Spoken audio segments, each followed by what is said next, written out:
এমন একটা মানুষ আমাকে দেখাও যে মানুষটা ভালোবেসে ঠকেনি, এমন একটা মানুষ আমাকে দেখাও। আমি 100% শিওর, হয়তো সবাই কমেন্ট করে না, কিন্তু এই ভিডিওটা যারা যারা দেখছো প্রত্যেকটা মানুষ ভালোবেসে একবার হলেও ঠকেছে, কারণ তারা সত্যিকারের ভালোবেসেছে। সত্যিকারের ভালোবাসলে বাস ঠকতেই হবে। তুমি বুকে হাত রেখে বলো তো, হ্যাঁ তুমি বলতে পারবে তুমি ভালোবেসে ঠকনি? আমি জানি তুমি ঠকেছো। আর একবার ভেবে দেখো তো ঠিক কী কারণে ঠকেছো। সত্যিকারের ভালোবেসেছিলে বলেই তো ঠকেছো। সত্যি এটাই, সত্যিকারের যারা ভালোবাসে দিন শেষে তারা হেরে যায়।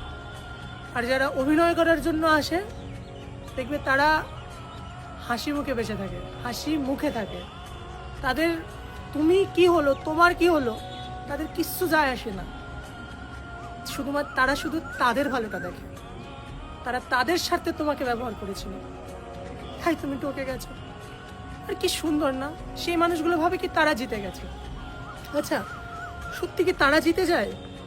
না, তুমি তাকে পাগলের মতন বিশ্বাস করেছো বলেই সেই মানুষটা তোমাকে ঠকাতে পেরেছে। এটাই হচ্ছে বাস্তব। কিন্তু সে কখনো ভাবে না যে আমি ঠকিয়েছি মানে আমাকে ঠকতে হবে, এটা কখনো ভাবে না। জীবন তো এরকমই রঙিন, জীবন এতটাও রঙিন নয়। আজকে জীবন রঙিন আছে, কালকে জীবন বেরঙিন হতে সময় নেবে না, লাগে না সময়। আজকে যে দুঃখে আছে কাল সে ভালো থাকবে। এখন তুমি এই যে লাফাচ্ছ না যে আমি এই মানুষটাকে ঠকিয়েছি, যেদিন তুমি ঠকবে সেদিন তুমি আজকের এই যে যাকে ঠকিয়েছো তার কষ্ট রিয়েলাইজ করবে। করতে তোমাকে হবেই, মিলিয়ে নিও।